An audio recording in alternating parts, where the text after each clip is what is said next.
I didn't even make it past the front gate before my father said, "You need to leave." I was still holding my carry on the wheels, catching on the gravel driveway, staring past him at the glow of warm lights inside the house, where my stepsister's engagement party was already in full swing music, low laughter drifting out through the open doors, and for a second I thought maybe this was a misunderstanding. Maybe he hadn't seen the invitation with my name printed in clean gold lettering. But then he stepped closer, lowered his voice, and repeated it like a fact that didn't need explanation. "You're not supposed to be here." I didn't argue, I didn't ask questions, I didn't make a scene. Not there, not with neighbors watching and guests already turning their heads. I just nodded once, turned around, and walked back to my car, like I had done something wrong, like I had crossed a line I didn't even know existed, and I told myself it didn't matter. That I'd been on my own since I was 18 anyway, that whatever this was, it was just another version of the same quiet message I'd been getting for years. "You don't belong here," but 3 days later my phone rang at 9:12 a.m. while I was sitting at my kitchen counter with a cup of coffee that had already gone cold, and the voice on the other end was polite professional, the kind of tone people use when they assume you already know what they're talking about. "Miss Bennett?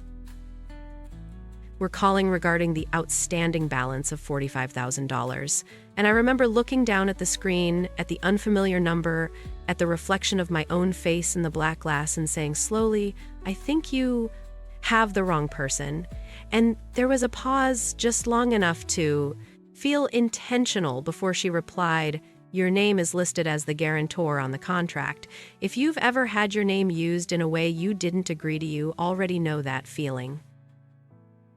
That quiet shift, where confusion turns into something sharper, something colder. So before I tell you what happened next, take a second to like the video and subscribe only if this kind of story hits close to home, and maybe drop where you're watching from, because I always find it strange how far these situations travel, how many people recognize them instantly, because sitting there in that moment staring at a number I never signed for tied to an event I wasn't even allowed to attend. I understood something immediately. This wasn't a mistake. This was a setup, and I hadn't even seen the full picture yet. I did not respond right away, not to the caller and not to the number sitting in front of me on the screen, because something about the way she said it felt too certain, too clean, like this had already been confirmed somewhere. I had never been included. So instead, I asked her one thing, slow and steady. "Can you tell me the date that contract was signed?" And I watched my own reflection in the dark surface of my phone as she answered without hesitation, listing a date that landed exactly 3 weeks before the party, 3 weeks before I had received that carefully worded invitation, 3 weeks before my stepmother had called me out of nowhere after nearly a year of silence and said in that soft, measured tone she only used when she wanted something, "Emily, we really miss you. Olivia is starting a new chapter, and it would mean a lot if you were there." And I remember standing in my apartment that night, staring at the ceiling while she spoke, noticing how she never actually said the word engagement, never mentioned a venue, never talked about any details, just feelings, just family, just enough warmth to feel intentional. And at the time, I thought maybe things had shifted, maybe distance had softened, maybe I had been wrong about how permanent the divide was, but sitting there now with a $45,000 bill attached to my name, I understood that conversation differently. I understood the pauses, the way she had let me fill in the blanks myself, the way she had let me believe I was being invited back instead of being positioned, and that realization did not come with anger. Not at first, it came with clarity. Sharp and quiet, the kind that makes everything before it line up in a way you cannot ignore. So I thanked the caller, told her I would need a copy of the contract, and ended the call without raising my voice, without arguing, without explaining, because none of that would help until I saw the document itself. And as soon as the line went dead, I opened my laptop, pulled up the venue listed in the billing notice, and dialed their office directly, not as someone confused, not as someone defending herself, but as someone verifying facts. Because if there was one thing I had learned after years of handling my own finances, my own leases, my own everything, it was this: paperwork does not lie, but people do. And the difference between the two is always in the details. I did not wait the full 48 hours. They mentioned, I followed up the same afternoon with a written request and a copy of my identification, and by the next morning, an email arrived with a subject line that looked routine, almost forgettable, but the attachment was anything but a scanned agreement, clean formatted official, the kind of document that is designed to end arguments before they begin, and there it was halfway down the page, my full name typed in sharp black text. Emily Bennett listed as guarantor, followed by a signature that looked almost convincing at first glance, the right shape, the right flow, even the same looping curve on the last letter. But it was not mine. I knew it instantly, not because it was sloppy, but because it was too controlled, too practiced, like someone had studied it instead of writing it naturally. And below that signature was a timestamp, a date and time that placed me in a completely different city, clocked into work. On record, verifiable, undeniable. I stared at that detail longer than anything else because that was where the document stopped being intimidating and started being useful, and I said it out loud quietly just to hear it clearly. This does not match. And that was the moment everything shifted, not emotionally, not dramatically, just structurally, because now I was no longer reacting to a situation I was building. One, I picked up my phone and called the venue again, asked for the same coordinator, and when she answered, I did not explain everything. I did not accuse anyone. I simply walked her through what I could prove: the timestamp. My employment records the inconsistency. And there was a pause on her end. This time, a different kind of silence, one that carried weight, Miss Bennett. She said carefully, if this signature is not yours, we will need to escalate this to our legal department. And I nodded, even though she could not see me, because that was exactly where this needed to go. But before I could respond, my phone buzzed with another incoming call, a number I recognized immediately, Diane, and for a second I let it ring, watching her name sit there on the screen steady, patient, like she expected me to answer, like she had already decided how this conversation would go.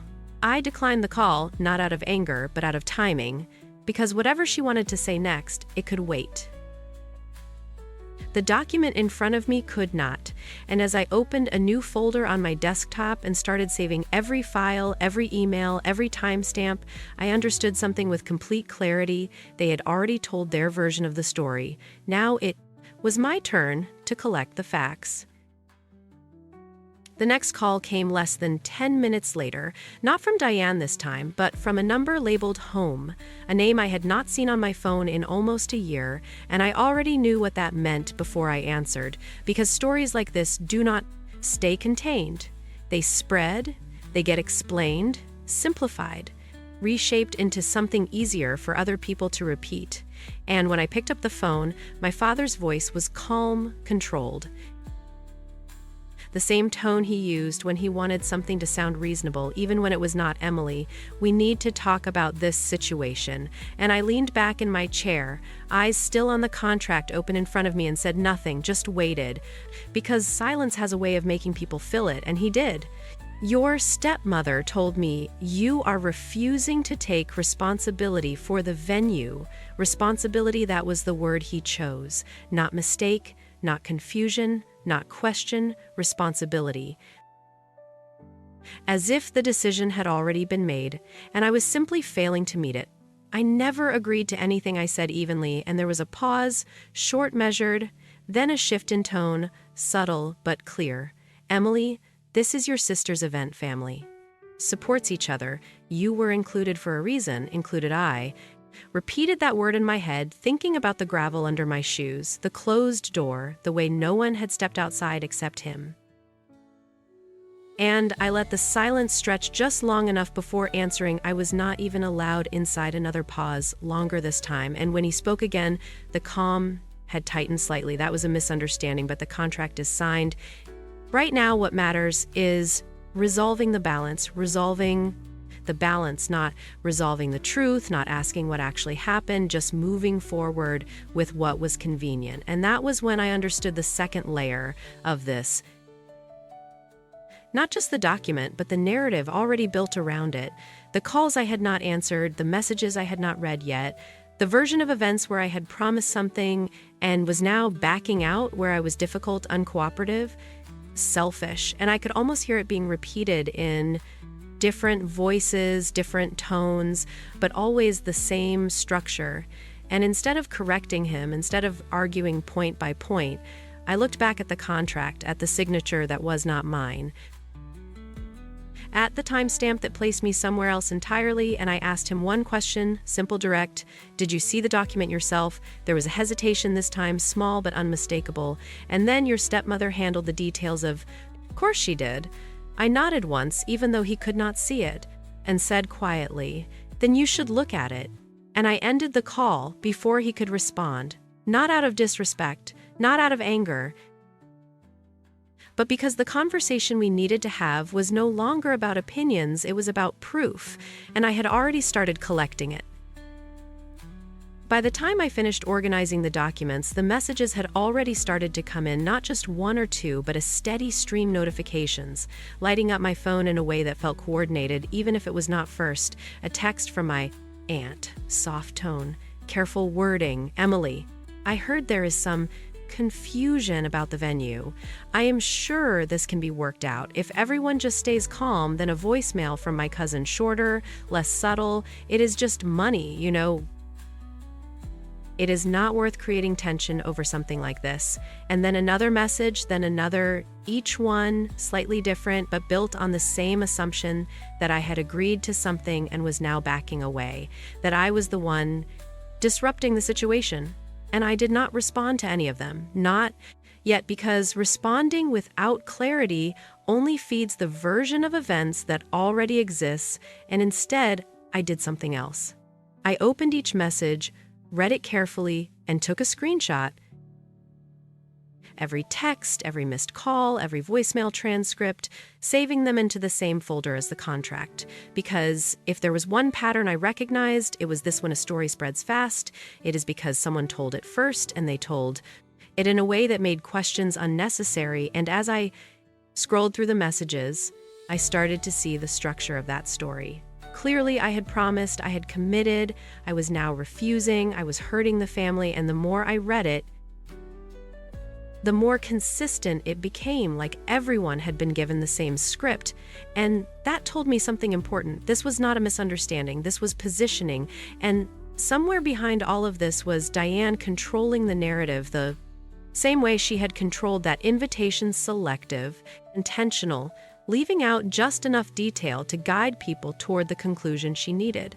And for a moment, I let myself sit with that, not the anger, but the precision of it. Because it meant I could respond in the same way, not emotionally, not reactively, but structurally. I picked up my phone and called the venue again, asked to be connected to their legal department, and when a new voice answered, more formal, more measured, I introduced myself and referenced the contract by number, not by story, not by explanation, just facts. I am calling to formally dispute the guarantor signature, listed under my name.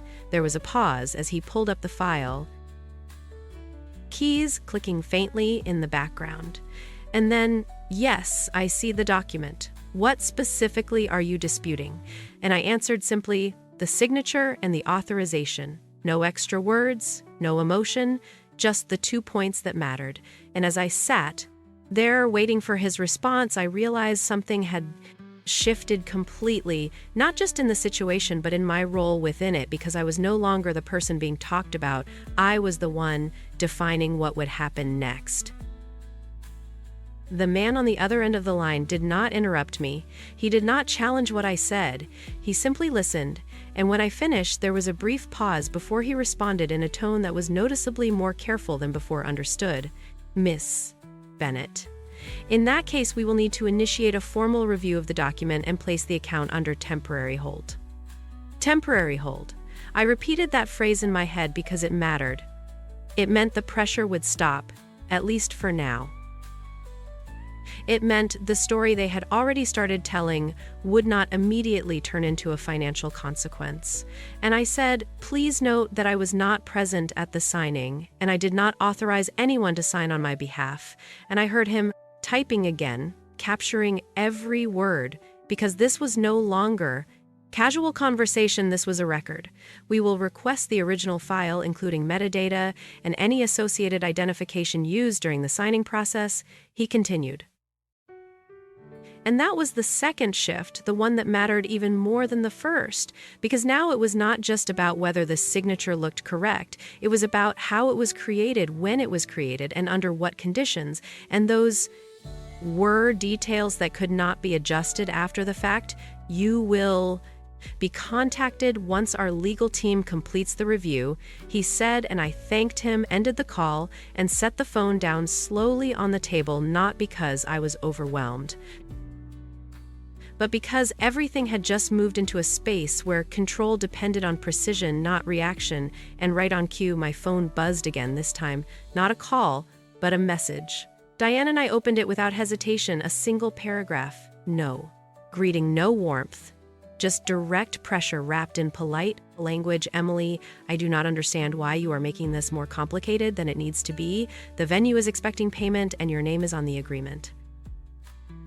We can discuss this privately instead of escalating things unnecessarily. Unnecessarily, that word stood out to me because from her perspective, escalation meant losing control of the narrative. It meant bringing in people who were not influenced by family dynamics, people who would look at the document and ask questions she could not redirect. And I typed a response, then paused, then deleted it. Because anything I said now would be absorbed into the version of events she was already building, and instead I did something else. I forwarded her message to my own email, saved it in the same folder as everything else, and then I went back to the contract, zoomed in on the signature, the timestamp, the formatting, and I started comparing it line by line with other documents I had signed in the past, not to prove anything emotionally, but to establish something concrete, something measurable, because this was no longer about convincing anyone, it was about showing them. And as I sat there reviewing every detail with steady focus, I understood exactly what the next step would be. Not a confrontation, not yet, but a moment where everything she had built would have to stand on its own without interpretation, and that was a moment she could not control. By late afternoon, the response from the venue's legal team arrived, not a final conclusion, but a request precise and structured, asking for any documents that could support my claim, employment records, identification, signature, comparisons, anything that could establish a clear discrepancy, and I did not hesitate. I attached everything I had already prepared, the timestamp from the contract, my work log showing I was clocked in miles away at the exact time listed, a copy of my driver's license, and 3 separate documents I had signed within the past year, each one consistent in a way that the contract was not. And as I reviewed the email before sending it, I noticed something else, something smaller, but just as important, the IP address listed in the metadata summary they had included in their preliminary review. It was not mine, not even close registered, to a residential network across town. And I stared at that line for a moment, longer than anything else, because it removed the last layer of ambiguity. This was not a misunderstanding, this was not an assumption, this was a deliberate act, calculated and executed with enough confidence to assume it would not be questioned, and I sent the email without adding anything. Emotional, no accusations, no conclusions, just facts. And within minutes, my phone buzzed again.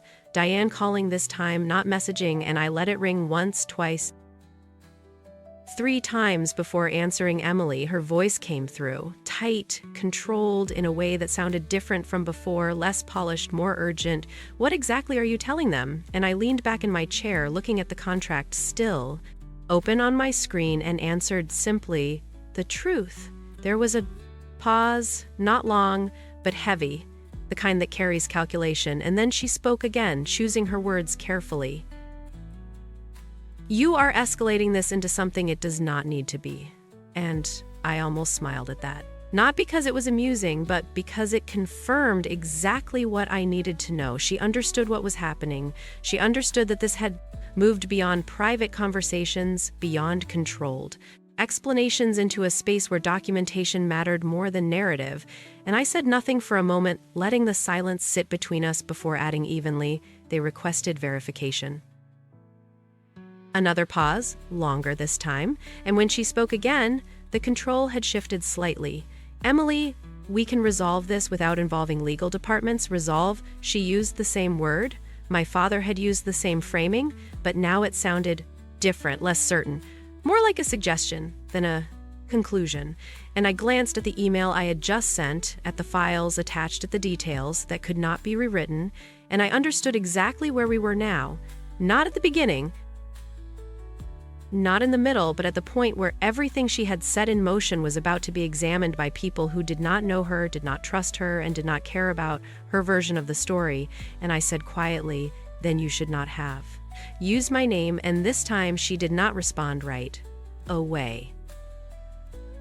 The silence on the line did not break immediately, and that was the first real shift I heard, not in words but in absence, because Diane had always been quick with explanations, quick with redirection, quick with filling space, before anyone else could question it.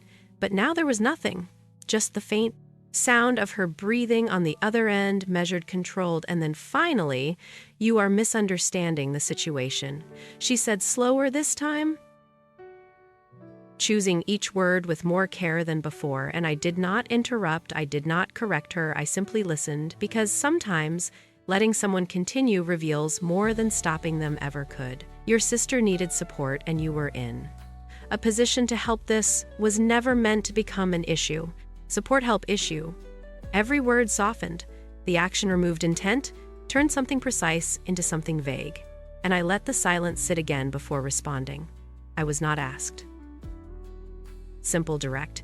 And there it was again, that pause, longer, now heavier, followed by a slight shift in her tone, less controlled, more defensive. "We assumed you would not object." Assumed. I repeated that in my mind because assumption does not create signatures. Assumption does not generate timestamps or IP addresses. Assumption does not assign financial responsibility without consent. And for a moment, I considered saying all of that, laying out every detail I had in front of me.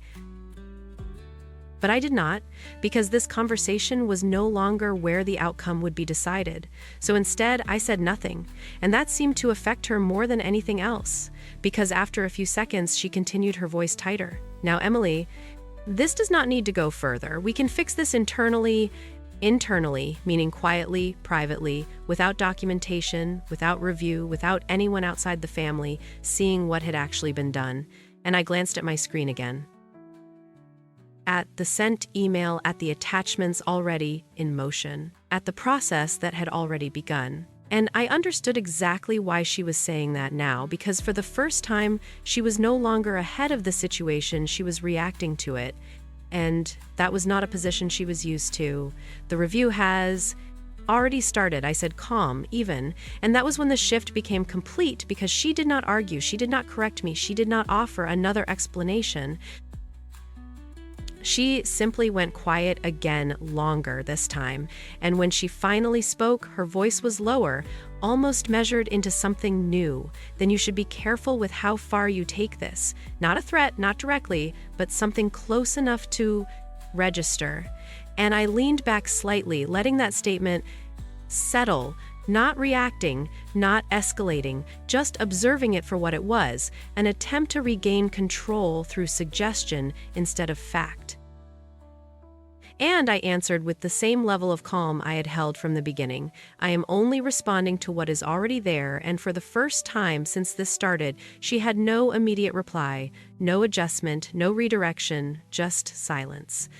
Stretched long enough to make one thing clear: the version of the story she had built no longer held up on its own.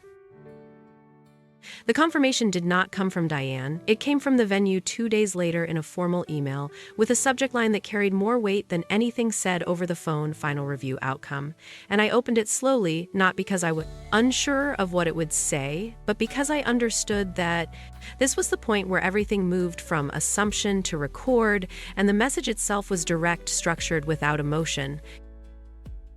It stated that the guarantor's signature under my name could not be verified as authentic, that the metadata associated with the document did not match my known records, and that the account would be reassigned to the contracting party pending further internal action, And I read that sentence twice, not because I needed to understand it, but because I wanted to feel the clarity of it, clean, precise, final. And I closed my laptop for a moment, letting the silence of my apartment settle around me.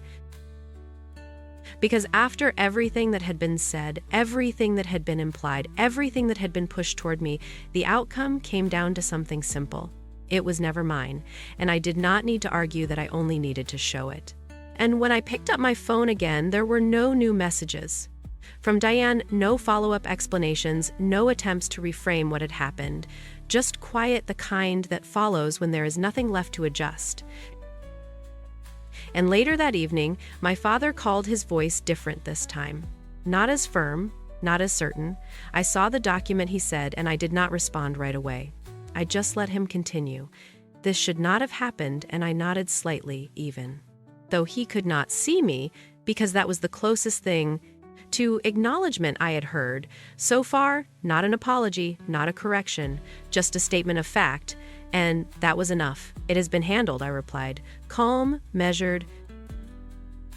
And after a brief pause, he said, your stepmother will take care of the balance, will not, might not, could will. And that was the final shift, the responsibility returning to where it had always belonged. And when the call ended, I set my phone down and looked back at the folder on my screen.